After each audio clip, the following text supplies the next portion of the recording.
Damn. No, right. Because at first it was connected to this microphone, but here we are. It is 9 in the morning Eastern time. We're here. I built this stream in like 10 minutes because I woke up and then. How was your weekend? It was good. I woke up 5 minutes ago. I woke up at 7, but I fell back asleep. I'm not on the 7 a.m. grind because my mother had me sleeping in her basement with no windows. So like my conception of time, dude, I never will ever sleep in a basement. I hate sleeping in a basement. You have no, because I sleep with the window open. Like if you saw here, I have like a massive double window that I just sleep with it wide open. Damn. Like not obviously open, but like the blinds drawn. Like I thought you meant yeah. I realized after I said that it sounded like I just slept with fucking cold air coming in. Yeah. But let's get right into today's episode. We'll be talking about the Oklahoma City Thunder, a legit playoff team. Josh Giddey up, boy. We'll talk some NBA trade deadline news as well as Nikola Vucevic. Goddamn, sign that man to a contract. And then we're going to also Matt McClung to the dunk contest, a few other things that were stupid. Not stupid, but, you know, Matt McClung joining the NBA dunk contest. I think that's a good starting point, so I actually want to start there. Matt McClung is the first G League player of all time. You guys might know, if you're watching the show, you obviously know who Matt McClung is. Matt McClung went to Georgetown, then he went to Texas Tech. He was better at Texas Tech than he was at Georgetown. He basically was known as a guy in high school as a dunking phenom. He was all over if you had a phone and you know who Matt McClung was. He was tearing stuff up. What are your thoughts that Matt McClung is going to be participating in the All-Star Weekend? I just see it as a way that nobody wants to do the All-Star Weekend dunk contest, and they literally had to go down to the G League and convince somebody. Damn, I didn't even ponder with that. They talk about it all the time. Nobody wants to do the dunk contest anymore. Yeah, they're scared. I guess that's a good point. I kind of chalked it up to. Well, when it first dropped, I had to do a double take. I couldn't believe my eyes. Like a G League player, Mac McClung. Like, all right, I like it a lot just because he's an exciting player, and maybe this will get him a contract. But could you imagine if the fourth dude is a G League player as well? Like, I'd be flabbergasted. I wouldn't even know what to think. Have there been suggestions who will be the fourth dude? Have you read anything? No idea. I just Ja Morant. So first, for people who didn't grow up in the same way I saw the dunk contest, growing up for me, the dunk contest was like Nate Robinson, Dwight Howard. That was the first couple dunk contests I saw. Then you had the Blake Griffins, and Blake Griffins, they were already starting to get cheesy. I think the last good one was the Aaron Gordon versus Zach LaVine, right? Yeah. Was that it? Wasn't that like last year? No, I feel like that was a few years ago. Oh, okay. But I'm trying to think of who was last year. Jalen and Hamidou Diallo, or was that a few years ago? I don't even watch the dunk contest anymore. I don't watch the dunk contest. It's bad. And that's why I think, because the other thing is I remember I watched a video a few years ago, the problem with the dunk contest and why, you said it first, people don't want to do it because they don't want to get hurt. No one's really gotten hurt during the dunk contest. But the other thing is it's lame. Okay, it's not cool anymore because everyone's done every dunk that's ever existed. There are no more dunks to be done. Does that make sense? Well, there's got to be some dunks that haven't been done. Well, I feel like every dunk's been done, and then the rest of the ones, it's just like you got to be able to execute, but they're hard. Yeah. So, I don't know. I just think Matt McClung being here, like, obviously it's cool. Matt McClung that's how he got famous for the dunk, so that's cool. But you're telling me you couldn't convince Hamidou Diallo or like you're telling me there's like other like Obi Toppin was there last year. Last year was Obi Toppin. And he won? I think so. Huh. I don't fucking know, dude. I don't watch the dunk contest. That shit Well, sucks. Jalen Green was in it. I remember watching it. Maybe I only watched Jalen Green's part. I don't know. Was Jalen Green actually in it? Yeah, we were doing the show, right? So I guess I had no reason to really No, we weren't watch doing it. we weren't doing the show when we did Yeah. this. So I'll So watch it this year, but yeah, no, Yeah. it's definitely interesting to see at the very least. But I don't know. I just think it just goes to show that I want the NBA. I don't even care for the NBA 3-point contest. You see the stories of Larry Bird and all these people like from back in the day. I wish I could just be there where there's actual competitiveness in the All-Star game. And I understand that no one wants to get hurt. It's fun. Like if you're not going to be competitive, let's let's have them be smoking weed or something like, and then playing basketball. puff pass, and then they Yeah. Puff fast. You do a 360 and you have to take a half court shot. Who makes it first wins. The half court shot sounds cool. My least favorite is the skills competition. I always hate those. Bruno, where are you from again, buddy? You're from Spain or Portugal, right? Portugal. Oh, afternoon. That's what I'm saying because he was from Europe. But let's Damn, and he's an active chatter of the show. Yeah, dude, that means it's like he's probably getting ready for his evening when he watches us. It's like midnight usually. But let's get into the next aspect of this. Did you want to go Nikola Vucevic or Josh Giddey? I guess Josh Giddey. Did you watch that game last night, baby? Or have you watched any of the past 4 or 5 games of this man? Yeah, I saw that Thunder Bulls game on Friday. Oh yeah, yeah. That one's sad for you, but for Josh Giddey, okay, the whole thing. I think so. If you looked at Josh Giddey's to start this for the season, like before this little run, you were like, "Oh, Josh Giddey's having the same exact season as he was having last year," and yeah, he basically was. But I think he had hit the sophomore wall. He had a sophomore slump to start the season, but then the last month, like since Christmas till now, Josh Giddey can't be stopped. Not only the passing, the rebounding, the 3-point shots falling. I think over the last 10 games, he's an 18 point, 7 for 7, 2 steals a night, like ridiculous stat line.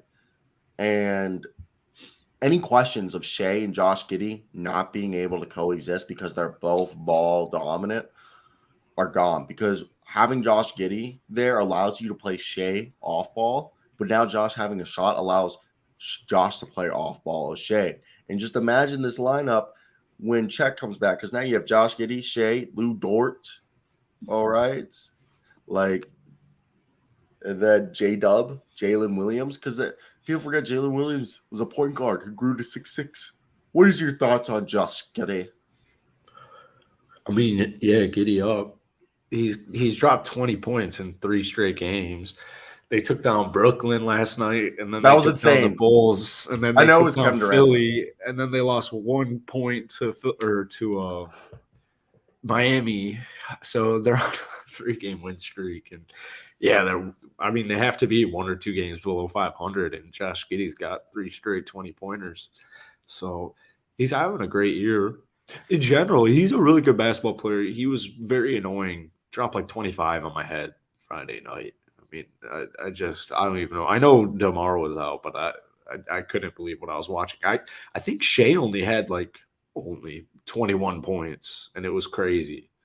I don't know when we lost. We were down like 18 when I got to my friend's house. So yeah, all right. I guess the Thunder are legit. Good for them. Good for Giddey. Okay, so at this point, do you think this is a team that should be trying to make it to the playoffs? Is this a playoff team or is this a play-in team? Well, I think they're a playing team, but yeah, I think the mindset should always be to win. You want to establish that culture, and I think they'll fall just short just because, I mean, the West is loaded. If they were in the East, we'd probably have a different conversation, but the West is so loaded. I want to see what their record would be in the East, okay? They'd be top 10. Right now, they are currently, what is it, like 20 and 23? They are, I'm blanking on this, the Thunder are 21 and 23. 21 and 23. They would be right now between the 8th and 9th seed. Yeah. So yeah, you're right. They would be firmly in the hunt. And I mean, right now they're technically only one game away from the 10th spot. And this is where it gets interesting. Because the West right now, the Thunder are technically one spot away from the 8th seed, but also one spot away from the 10th seed. That's weird, right? Yeah. Like look at this. Like the Thunder are right here. They very well. I mean, clearly they do not play their conference well. For audio listeners, can you tell me who number 11 is? The Suns are the 11th seed at 21 and 23, and then the Lakers are the 13th seed. So it's definitely going to be interesting to see how that all plays out. But obviously, Josh Giddey is a huge part for this. But do you think this team's going to still blow it up at some point? There isn't really anything to blow it up. Well, not blow it up. Blow it up. Sorry. Sit it down. I forgot. They don't, because the Thunder don't blow stuff up, but they sit people. Like will Shea, will Josh? I don't know if Josh will, but do you think Shea or one of the other guys will suffer a mysterious hamstring injury? I don't have reason to believe they'll do that anytime soon. Because it's been said that they don't want to be a play-in team. Like that's their big thing, is that like they rather continue tanking than being a play-in team. So they said a year in the summer, Sam Presti said if we're a play-in team, like if we get to the trade deadline and we're a play-in team, then we're gonna reverse course and develop youth, was what they said. But if we're firmly in the playoff hunt, then we won't. So my assumption is, and he didn't say playing term, he said games that mattered is the way he said it. If by the trade deadline, there's still games that mattered, which people are like, probably means better than a play-in seed. You know? They're doing that right now. Their only veteran on the team is Mike Muscala. So I think that's hot air. You mean the white Karl-Anthony Towns? Yeah, I think that's hot air. I think if the Oklahoma City Thunder have the ability to play in the tournament, I think they'll do that. That's good experience for these young guys. Imagine the Thunder become the number one team in the West next season. These guys would be like, "Ooh, we've never been here before. Let's go choke it up." Yeah, I think when you look at it, dude, it's so hard to think. At this point, there's because you only get a 14% chance if you get the first overall pick. It's a horrible, measly chance.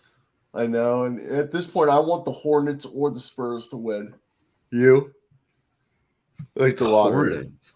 The Hornet, dude. I want the Chicago Bulls to win. No, LaMelo Ball with Vic, or would you rather have like Greg Popovich? Lonzo Ball, DeMar DeRozan, Zach LaVine, Nikola Vucevic. Okay, you're just that's like me. Okay, I want the Washington Wizards to get. I want the Orlando Magic. I want the yeah, definitely. No, I want the Charlotte Hornets over the. No, okay, a team that isn't your team. A team that isn't your team.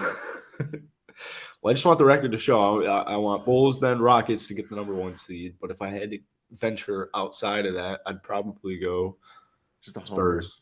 Spurs, yeah. Wouldn't it be cool to have Greg Popovich with Vic? Like, just give Greg just one more Hall of Fame player to give it. Yeah, just one. Bruno, you heard that comment? I said the white Karl-Anthony Towns. When you were talking about Mike Muscala, I was like, oh, they have the white Karl-Anthony Towns? That's disrespectful to Mike Muscala. That was a good response.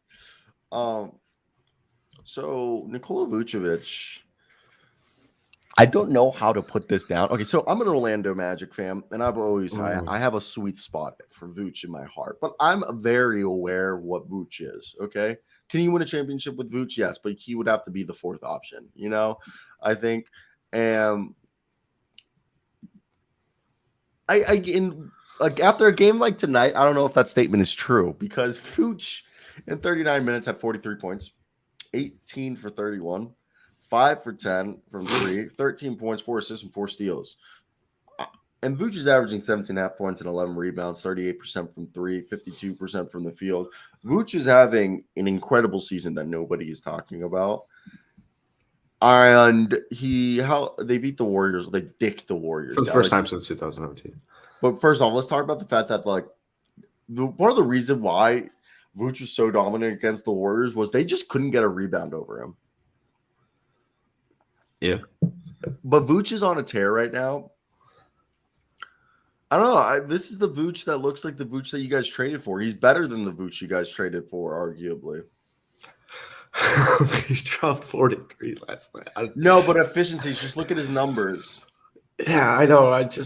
It's hard to even fathom. What's your thoughts? What's your thoughts? 43 ever for us. It's crazy. He's been really good recently. I think a guy like Vooch, the stats don't show up on a night-to-night basis, but in reality, he's super that big oaf. Look at him, fucker.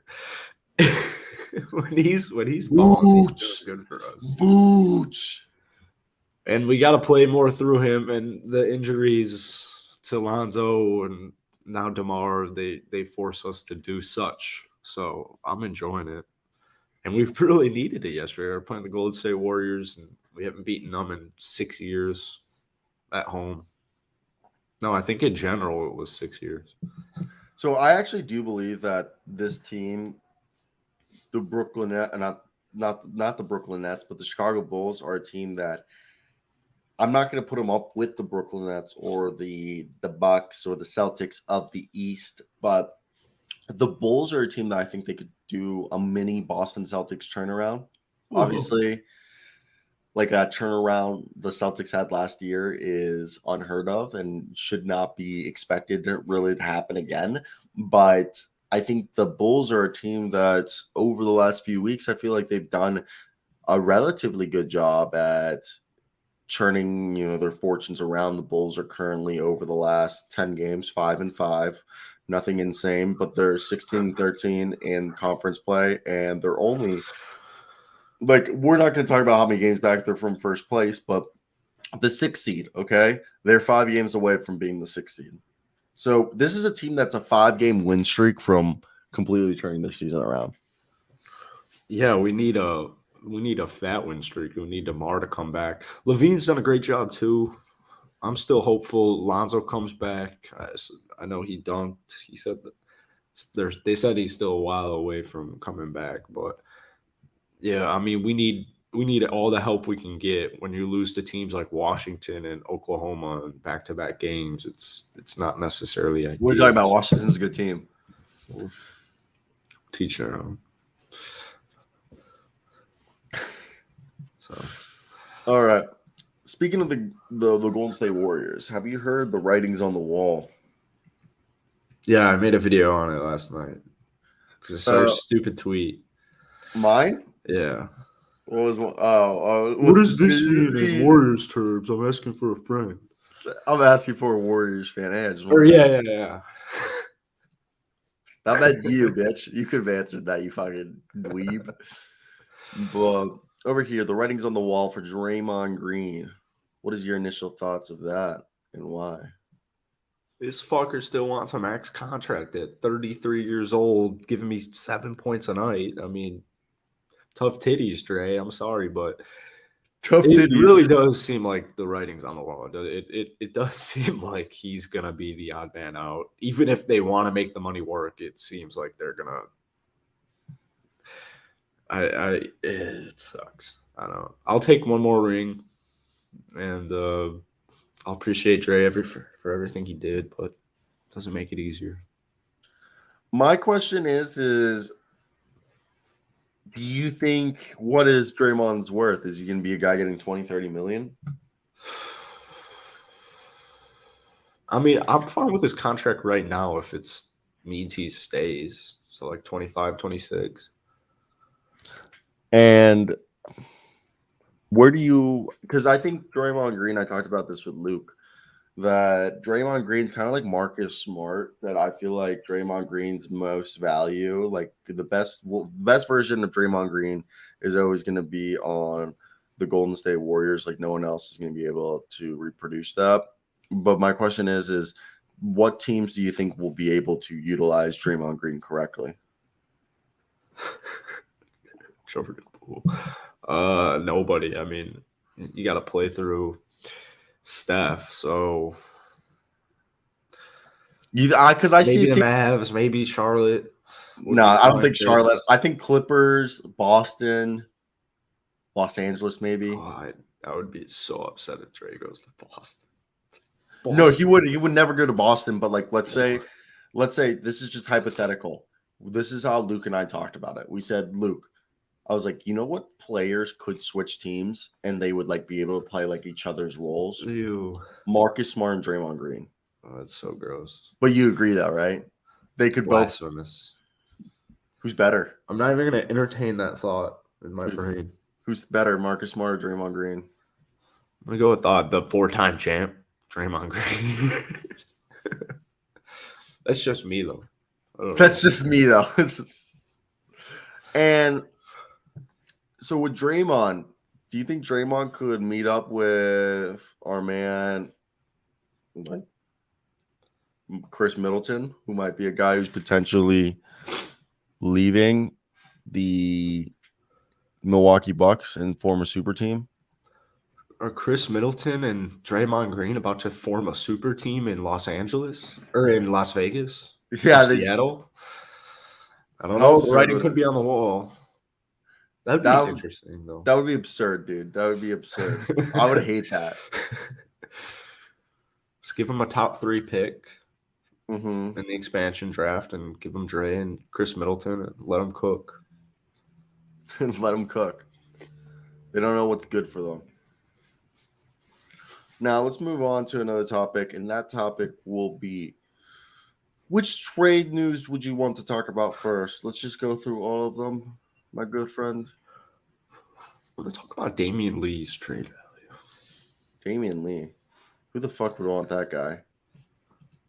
Well, all right, fine. We'll just do Jay Crowder and John Collins. And... Mike Conley is stepping up to the plate, and he's got some trade value for you.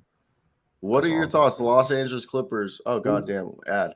Los Angeles Clippers are interested in acquiring Mike Conley. Mike Conley's making, I believe, around $23-24 million last time I checked. And when you look at this, who could the Los Angeles Clippers offer in a deal to the Utah Jazz that they might be interested in?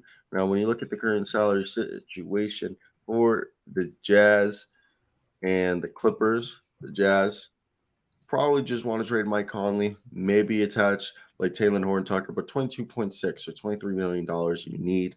And then you go over to Los Angeles. The Clippers have who could they get? Who could they send? Obviously, Norman Powell's not going to be part of that. Do you send Marcus Morris making 16.3, Robert Covington making 12.3? Do you do a deal of Robert Covington and Reggie Jackson? That's enough. And you can get yourself Mike Conley. Or do you do a deal of Nick Batum with Luke Kennard? Or do you do a deal of John Wall packaged with Marcus Morris? What are your thoughts here? What deal sounds correct and why? I don't like any of those for the Clippers' sake, but I mean, they're desperate right now, or I should say they're getting close to desperate. I would probably go with Rocco.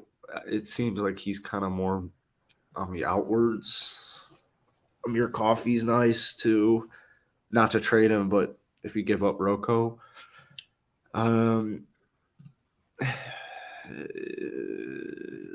I don't like the idea of trading Reggie Jackson, to be honest with you. But he hasn't been good this year. Yeah. So, and now they've benched him, but that's my whole thing. Like, just who? Because let's pull up the Clippers roster and the Clippers. Because I just want to see who statistically who the Clippers are playing regularly. Okay, because they play everybody. That's the fucked up part about the Clippers is they play fucking everybody. So you don't know who's actually expendable. Because like the guys really expendable off this list is like, listen to this: Paul George, 34 minutes; Kawhi Leonard, 30 minutes; Marcus Morris, 30 minutes; Zubac, 29 minutes; Reggie Jackson, 27; Norman Powell, 25; and Terrence Mann, 22; John Wall, 22; Luke Kennard, 22; Nick Batum, 21, almost 22. Robert Covington, 17. And that's 11 players already. And then Amir Coffey, 14. And then you get to Musa Diabate, Brandon Boston, and Jason Preston. So this is a team that plays 12 guys. So really, the bottom of the rotation is Robert Covington, Amir Coffey, Nick Batum, and Luke Kennard. That's their 9 through 12. So you'd argue those are the guys that they'd be willing to trade. But at the same time, you're like, well, half of those guys are their arguably some of their best three-point shooters. So I don't know if they'd want to trade their best three-point shooters, How do they even get Mike Conley? Why is he worth a second? Because they don't have a point guard. They don't have a pure point guard. Like John Wall's awesome. I very much understand why Los Angeles wants Mike Conley. Oh, the Jazz. You're saying why the Jazz want to do this? Yeah. So the thought behind this is the Jazz are blowing it up. The Jazz, with every game they're gonna get better. Who are they? The Jazz are basically. I mean, maybe they aren't blowing it up, but I think what they're thinking is if they can extract a young guy from Clippers, it'd have to be like Terrence Mann or. My assumption is you do a deal surrounding, again, let's go back to the salaries. I would love to get, if I was the Jazz, I would love to take Terrence Mann, even Amir Coffey, Brandon Boston, maybe Jason Preston off their hands. But we need $23 million to salary match this. So the easiest deal right here, but I don't see them trading Norman Powell, Marcus Morris. So your assumption is, okay, if they do a deal of Luke Kennard, Robert Covington, and they throw in either Terrence Mann or BJ Boston, you're like, okay, that's going to bring the deal to about 25 million or 25 to, about $25 million. So if you can do that deal straight up, or you can ask Utah, okay, if we're sending you 3 players, Utah, we would like you to send us Mike Conley plus, I don't even know. Maybe they throw in like Saban Lee. I know Saban Lee's not on this team. I mean, Leandro Balmaro. I don't, it's just, it's interesting to see how this plays out because I don't know what's the right call. What's the best? What's your thought? Yeah, they're going to have to do, I mean, I guess they'll have to get creative, and at the end of the day, although it's not, it's still possible, I guess. I don't think Terrence Mann should be traded, but Reggie Jackson, 27, 7, and 8 in that playing game last year, the second one. So it's kind of tough to get rid of him this year, but he's not doing well, so he might be on the outs. I like the idea a lot of Mike Conley in Los Angeles, so. No, it makes sense. It makes sense to think about it. So let's move on to another thing. Jakob Poeltl drawing a lot of trade interest. And a few weeks ago, I made a video saying that we should, all right, look, when you look at this situation, we also had a Twitch commenter. It's always interesting to see when Twitch gets some, because I don't check our Twitch numbers. We just stream on Twitch so I could have it on the website. But when we look at this Jakob Poeltl, they want 2 first-round picks. We heard a deal that it was James Wiseman offered straight up for Jakob Poeltl, and then the Spurs counter-offered the Warriors saying, okay, we're kind of interested in that deal, but you got to attach a first-round pick with James Wiseman. We want Wiseman a first-round pick. Poeltl's been all over the place. We've heard a series of teams. I personally think with every passing game that they've convinced Poeltl to stay, that he'll test free agency, and he'll come back. Thoughts? I don't buy it. You don't? Buy it now. What's he gonna come off the bench when they get Vic? Maybe. He seems ecstatic about testing free agency. So I think a team will woo him. Yeah. Like Golden State. The Toronto Raptors. I don't know. I feel like this is just an interesting situation because when you look at it, is this a team that because they've done such a good job of retaining free agents. Can we agree on that? Like, people always want to stay in San Antonio. Say Murray didn't, but I mean, maybe he signed an did. extension. Yeah, all right, fine. Yeah, you're right. And they only traded him because they basically, from our understanding, is also we got to talk about Jaden Hardy.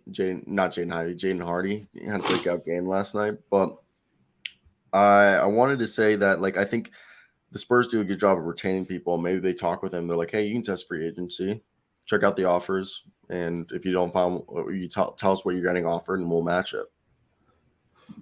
Yeah, that's interesting. I mean, Keldon and Vassell's breakout seasons certainly help. I mean, he's still relatively young. Yeah, It's all possible. I'm sure, regardless, he's interested in San Antonio. Yeah. Yeah, I mean, that's somewhere you've lived. You don't want to move on from it. But hey, let's talk about a guy who is kind of having a breakout, is breaking out for the Dallas Mavericks, and he was a top pick. And he was a guy that I'll talk about in a second, in the sense that I'll read you guys off what I had written about him heading into the NBA draft, what I thought about him. I said he was a guy that I thought could sneak into being a late lottery pick of some sort, not late lottery pick or a late first round pick. That didn't happen. And I believe the Dallas Mavericks ended up getting themselves the steal of the draft, and that is Jaden Hardy. Jaden Hardy had a career night last night. To be exact, you want to hear what career night it was? Jaden Hardy scored 25 points against the Trailblazers on 8 of 17 field goal attempts, 3 of 10 from 3, 6 for 9 from the free throw line without a turnover. He produced 1.563 points per possessions in his performance. He continued to get to the rim and knock down some catch and shoot jumpers. And this was him. He earned playing times with the Mavericks and has taken advantage of it since, scoring 15 points twice. And it's pretty cool. Shout out also Grant Avaseth of basketball, DallasBasketball.com and NBAAnalyst.net. And Jaden Hardy was a guy that, if we go back to the 2022 NBA draft, he was a guy that part of the reason why he went in the second round was due to the fact that 2/3 of his season in the NBA G League Ignite, which we all agree is a terrible program for prospects to go into because it doesn't develop you or anything along those lines. I had Jaden Hardy as a top 20 player in my draft class in 13 games last year in the G League. He averaged 21.2 points, 4 rebounds, 4 assists, but almost 4 turnovers a game with 3 blocks and 1.2 steals per game. But for me, Hardy, obviously, he's not really my type of guy that I draft, but he was this dog, hard-nosed man who's smaller, score first, not the best defender, but he's got this microwave energy in him. And I know Hardy, coming into the draft, he had some real athletic limitations that would cause some issues defensively, meaning his margin for error is somewhat minimal because of these factors. But for Hardy, I thought he had NBA talent, and obviously he needed to improve his defensive effort and his attention to detail, which he has. And it's shown how much better NBA G League programs are than the G League Ignite. And to be successful, he's shown that he can be an NBA player who can stick in the rotation by improving his shot selection and his decision making. And he's adjusted his mindset. He's showing his craftiness with his technical ball handling skills that allow him to find these lanes to get to the basket or to pass the ball. And he's really working beyond this microwave score level that, is kind of on the Jordan Poole, Tyler Hero wavelength that he shows potential of. And Hardy does have that real upside in his game. And that was part of the reason why I thought he was a first round pick. Now he's showing that ability to create a shot and the upside in terms of vision. So I think it's a really good player we got right here if you're a Dallas Mavericks fan, due to the fact that he's a good basketball player. What are your thoughts of Jaden Hardy? Yeah, the career outlook's looking good. He is a microwave. He's a per-minute monster. He can definitely score. It's not necessarily efficient this year, but it's fine. He's young. I think Dallas got a good one. I think second rounders will be the best one. Yeah, I think he's a steal job. I mean, before the season, he was the pick with Simone Fontecchio, where I said if I had to choose someone that was not a first-round pick or expected to be a rookie of the year, I said Jaden Hardy was the best bet to be the Malcolm Brogdon of this draft class. It's interesting if there's like betting odds on him being. I wouldn't be surprised if he was in the top 5 rookie ladder at the end of the year. In fact, he probably will Probably will. I wouldn't be surprised either. if they play him. I guess is the contingent. I think Jaden Hardy's been getting more and more playing time with every week that passes, though, it seems like. Yeah. And because right now, if you look at Jaden Hardy over, I want to pull up his ESPN stats for the season. He was only playing 11 minutes a night, but over the last 8 games, he's been playing 17 minutes a night, 47% from the field almost 35% from 3, 75% from the free throw line, 2 rebounds and assists a night with 10 points. And that's just over the 8 last games. He's up to 10 points a night compared to 6.5 for the season. So obviously, scoring ability, we're seeing it there. And for me, I think it's definitely something fun to watch. I mean, the guy's talented. I just think it comes down to, hey, let's keep feeding him the ball, obviously, and seeing what the Rook can do. Yeah. Now, we kind of talked Bulls already. Did you want to talk about Bulls being quiet at the deadline? I don't think that's really that important. No. Let's move over here. And this will be a quick because we talk about this man every single day, but information has came out on him. And actually, we'll talk about that one in a second, John Collins and his trade. But let's talk about the 76ers. The 76ers right now are talking the fact that potentially the Sixers are expected to trade Furkan Korkmaz and or Jaden Springer to avoid the luxury tax. They're currently $1.2 million over the luxury tax, and Furkan Korkmaz makes about $5.5 million. Jaden Springer makes like 1.9 combined. They're like $7.5 million they make. So arguably they could trade for someone that is $6.3 million like salary and get somebody, one player back, and still be under the luxury tax. What is your thoughts? Furkan Korkmaz, he's been there for a while, just a good shooter. Jaden Springer never really got an opportunity.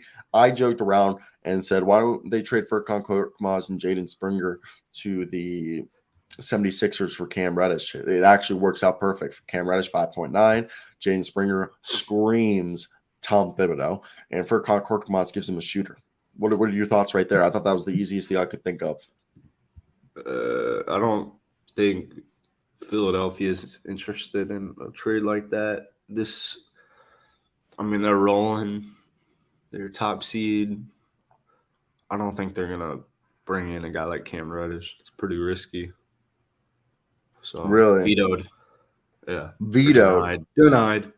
Okay, so jumping around here, if we go to salaries, okay, and NBA player salaries, we go over to the 6.3 range. Now, who's making 6.3? They can go get themselves Justin Holiday, Josh Giddey, Rui Hachimura, Rudy Gay, Javon Carter, Shaedon Sharp, Cameron Payne, Otto Porter, Cam Reddish, Cam Johnson, Ricky Rubio, Kellyan Hayes, PJ Washington, Jonathan Kuminga, Pat Connaughton, Tyler Hero, Romeo Langford, Dyson Daniels, JaVale McGee, Kendrick Nunn, Franz Wagner, Hamidou Diallo. Do you trade Furkan Korkmaz and Jaden Springer for Hamidou Diallo or Corey Joseph? I think you do Franz Wagner. I mean, the money works. Yeah, I don't even know. This is so minuscule to me. I have no idea. I suppose a team, a more so contender, would be interested in Korkmaz's shooting and maybe a younger team on Jaden Springer. So they should be able to dish these guys out. I think this would be a measly, like Mike Muscala and return-esque trade. Really? Yeah, well, yeah, it's Furkan Korkmaz and Jaden Springer. I don't know. I think it's not a bad team and interesting to see. There was just some information that came out about Nerlens Noel. And yeah, that the Pistons, it just came out right here. I'll show you.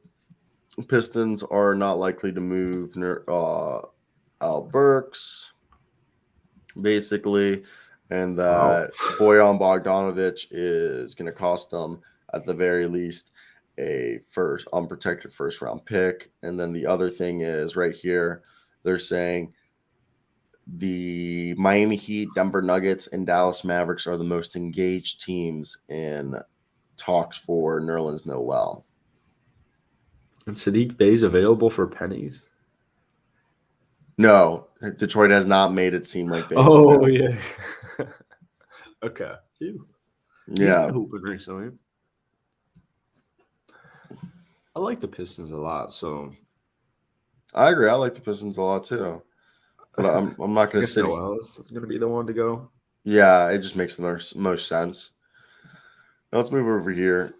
The Wizards, Jazz, Nets, Pacers are all interested in John Collins. I'm going to throw at you 4 trades. Wizards offer you Kyle Kuzma and Will Barton. And yeah, Kyle Kuzma, Will Barton. The Jazz offer you Malik Beasley and Jared Vanderbilt, and or Malik Beasley, Jared Vanderbilt, and Kelly Olynyk for the Holiday Bros and John Collins. The Nets offer you Joe Harris and Cam Thomas with Patty Mills for John Collins. And the Pacers also offer you Buddy Hield and Jalen Smith.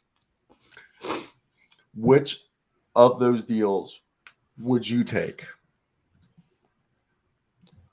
The last one was pretty interesting because they need shooting so badly, but I would probably go with the Jazz. Which Jazz deal? The one you said. With Olynyk or without Olynyk? With Olynyk. Yeah, definitely with Olynyk. Which is closer? What do you think is John Collins' value?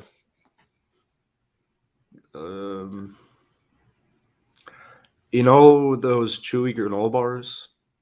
Yeah, chewy granola bars. I don't need by Quaker Oats. Yeah, like probably the variety pack from Costco. So Kirkland. Yeah, The Kirkland brand. So not nothing crazy. There's just a label thrown on it. Essentially, is what gives it its value. No, I'm just kidding, John. I don't think it's worth. I don't think Kuzma. I don't think they'll do it on Kuzma because of the contract, just in case, and Barton. But you should be able to get valuable role players like all those trades to help your team. Throw a Band-Aid type thing on it. I'm not a huge fan of that Nets trade, but I think all the other ones. Okay, wait. We have some breaking news that we got to pivot. Trade? No, but it's about a Cavs 3-team trade. Cavs are negotiating a 3-team trade right now. Cool. Let's go. Let's go back. Let's hit this. All right. Holy we have crap. Woj live here. Oh, good morning, Thomas. Good morning, Thomas. Woj is hopping on the show. So Mark Stein of the Stein Line says the Cleveland Cavaliers have been looking to add another wing shooter to their rotation. The pursuit has the Cavs considering a 3-team trade with the Atlanta Hawks and the Utah Jazz. This is currently being reported as of right now. Okay. And the reason for this being as interesting as it's interesting is so what's going on is the Cavs are considering a 3-team trade to land Malik Beasley. All right.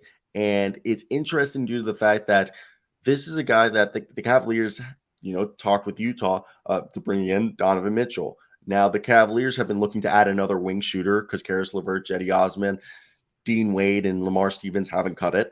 And with that pursuit, the Cavs, as we aforementioned, are considering a 3-team trade with the Utah Jazz and the Atlanta Hawks. In the rumored construction of this trade framework, Cleveland would land Malik Beasley from Utah. The Jazz would acquire John Collins, who they've been rumored interest in for months. The Hawks would likely acquire players from both the Cavaliers and the Utah Jazz, with Karis LeVert potentially being included in the deal. Beasley's averaging 13.8 points, 3.5 rebounds in 46 games off the bench for the Jazz. The 7th-year guard has one more year on his deal and is shooting 40% from the field and 36% from the arc. Again, he's primarily a 3-point shooter. One potential holdup for the Utah is taking on the remainder of Collins' contract. The Jazz have asked the Hawks for draft compensation for taking on $102 million that Collins is owed through the 2025-26 season. Now, for me, when I look at this deal, if they're offering themselves if you're because it'd obviously be Karis LeVert and Jared Vanderbilt being sent there, which is only about $22 million. So you're wondering if the Utah Jazz are like, okay, we'll just send you Jared Vanderbilt. And the Hawks are like, nah, send us Jared Vanderbilt and Simone Fontecchio, and we'll take. So listen to this. Would you do this? Would you do this? You send Malik Beasley to the Cavs, and then you get, obviously, you send to the Jazz John Collins, and then you send Karis LeVert to the Cavaliers, and the Jazz send themselves. The Jazz send Jared Vanderbilt and Simone Fontecchio to the Hawks. So the Hawks get Karis LeVert, Simone Fontecchio, and Jared Vanderbilt. So they get a power forward center in Jared Vanderbilt. They get a small forward, power forward, and Simone Fontecchio to replace Danilo Gallinari. And then they get Karis LeVert to replace Kevin Huerter, who can play shooting guard, small forward. And now this team might be complete. All right. What are your thoughts right there? You didn't like that? I guess so. I think you're a hater. I guess that's a fine trade. I don't know. I'd rather the Cavs say all set and trade Karis LeVert for THJ straight up, but that's just me. THJ? Yeah. Taylor Horton Tucker? Oh, Taylor Horton Fucker? No, Tim Hardaway Jr. Oh, you like that? You like Tim Hardaway better? For Karis LeVert straight up? Yeah. I mean, I don't know, man. I kind of like Malik Beasley better. He's cheaper. He's cheaper. And he knows how to hit those threes. How did that money work for the Cavs? Because Karis is on a fatty.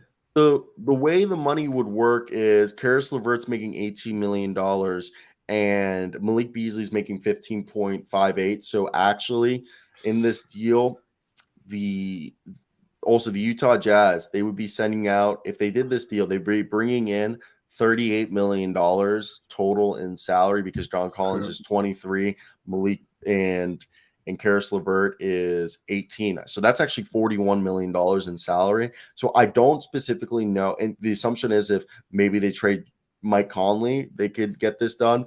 But my assumption is then you're sending out Malik Beasley, that's 15.5. So then you if you also send out somebody like Jared Vanderbilt and Simone Fontecchio, that right there is another 7.5. So that brings you to 23. So you can take on John Collins' contract.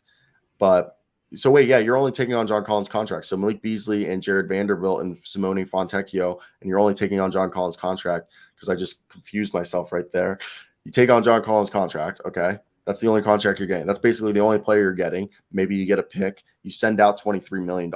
You need to take in 23 because John Collins is making 23. So Simone, Jared, and Malik, that's 23. Malik goes to the Cavs. Jared and Simone go to the Hawks. John Collins comes from the Hawks. Karis LeVert from the Cavs goes to the Hawks. So the Hawks end up with 3 players.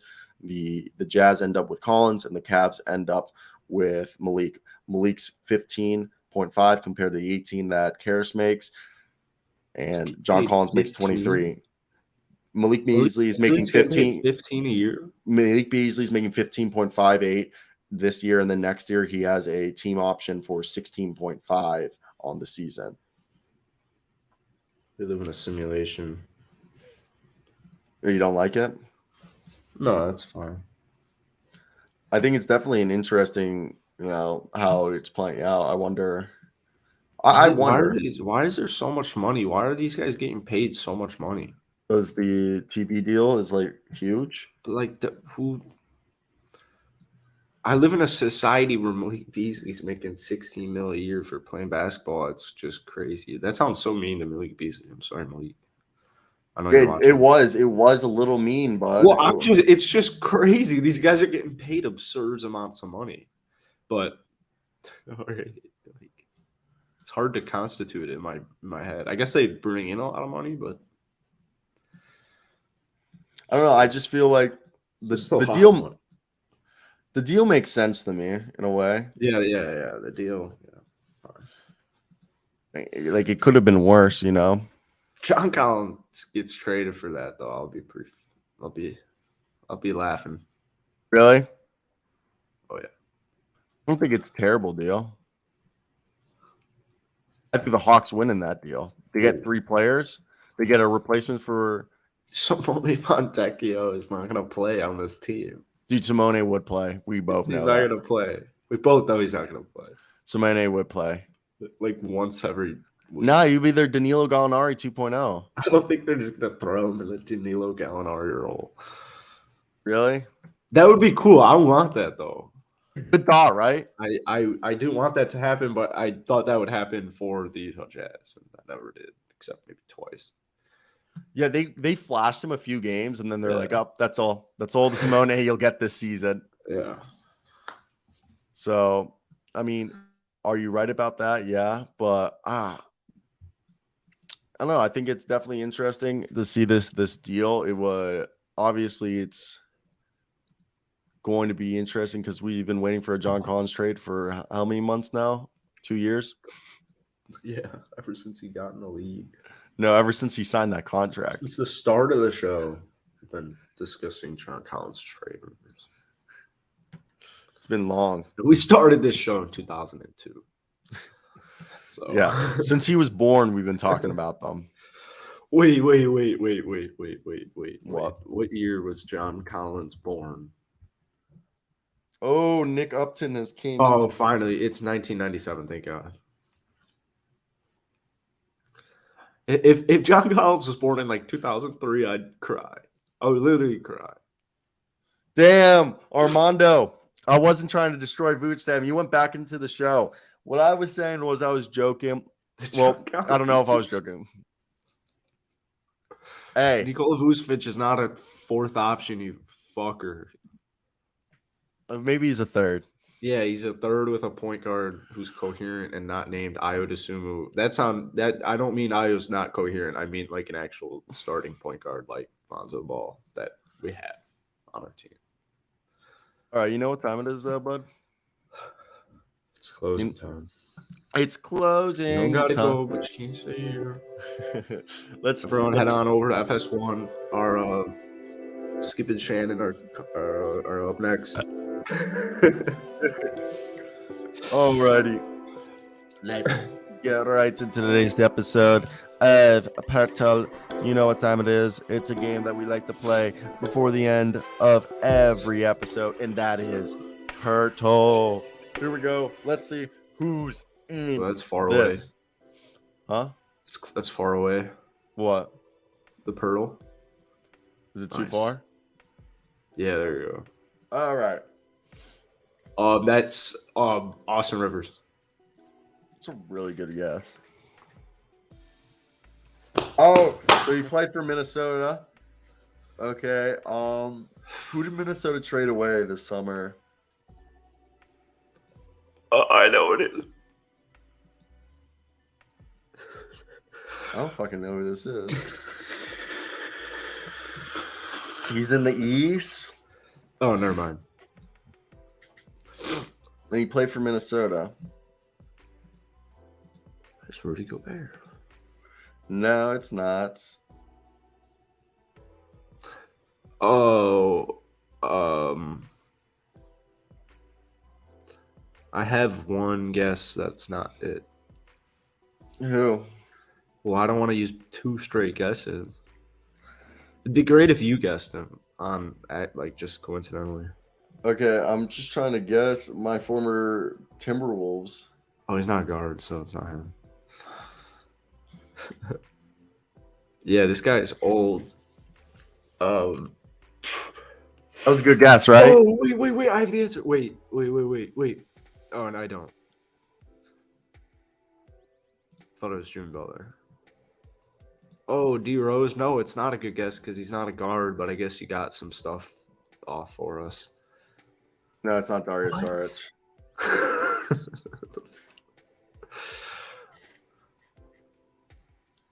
I'm trying to think of who were on those Timberwolves teams with like Tom Thibodeau. Yeah. He's not in the Atlantic. I like guards.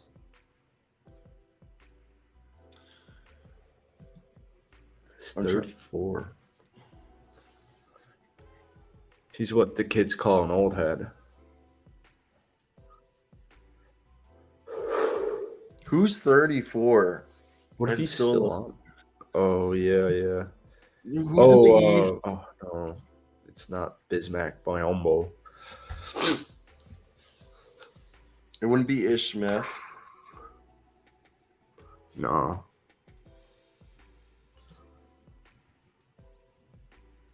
It wouldn't be Ricky. It's on the Cavs. Wow, So it's who the fuck? Kevin on Love. It's There's Kevin no way- Love. It's no way. That's It's Kevin Love.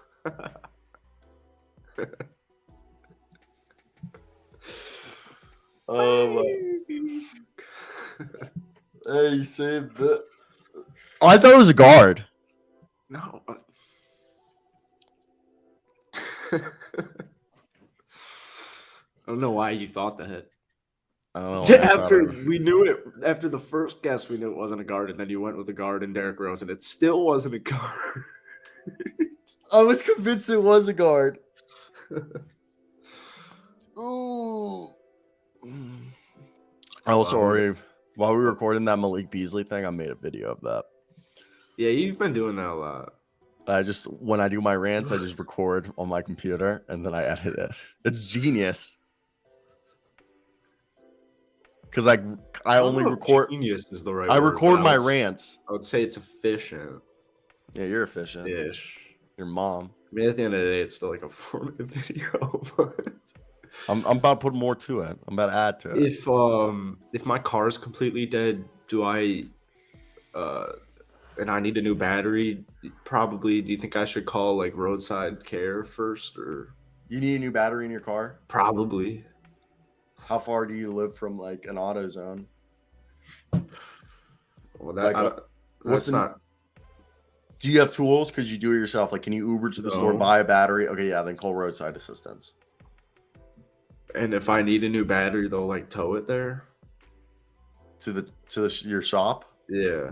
Yeah, like if you have like Jeez.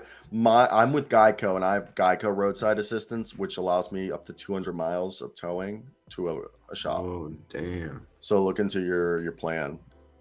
Okay. Like it varies. Yeah. All right.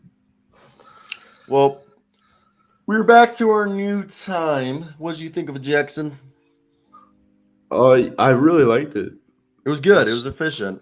Yeah. We did good with our time. It's been an hour now, so I think I've woken up. I'm 100% awake. The first 20 minutes, there was a few yawns, but then it was gone. Then I was awake. My roommates probably fucking hate me. We were trying to sleep. But they can Yeah. suck I a mean, I think chode like past and 8 then lick on a o'clock. toad. Past 8 o'clock in the morning, anything kind of goes. Yeah, I feel like 7:30 and earlier, asshole. But anything after 7:30, it's like start your day, bitch. Yeah, right. Figure it out. Figure it out, bro. All right, that was fun. All right, it's 10 a.m. Eastern time.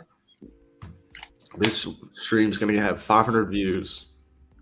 Hopefully, we used to do that when we would do it in the mornings. Yeah. So, Yeah. that's it, guys. I hope. Hey, Thomas Barry, thank you for showing up. Bruno, Nick. Who else did we have? We had this new guy, Armando Calipez production. Peterkin. All right, everybody who showed up today.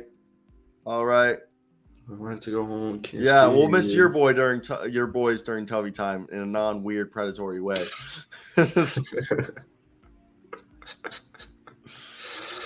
But goodbye. If you guys did enjoyed this show, be a friend and tell a friend. But we'll be back later. Gotta go hit Au a dab. revoir. Arrivederci. I'm gonna go get high after I make a couple of videos. Goodbye. I got to start a job on TV as a journalist tomorrow. Well, I'm not on. I got to earn TV time, but I got into South Florida. 4 for 4 right now in the grad programs. Waiting on Miami and FAU. All right. All right. You get a new tattoo? Or you've always had that one? No. No. Do you get any new tattoos? No. You gonna get any new ones? Got this neck tat. Just a bird. That's Just this massive new tree on my forearm. Yeah, just a sleeve. You just pull out like a fucking colorful sleeve. All right. All right, boys. Have a good one. Be a friend, tell a friend. Take care. Ciao. Ciao.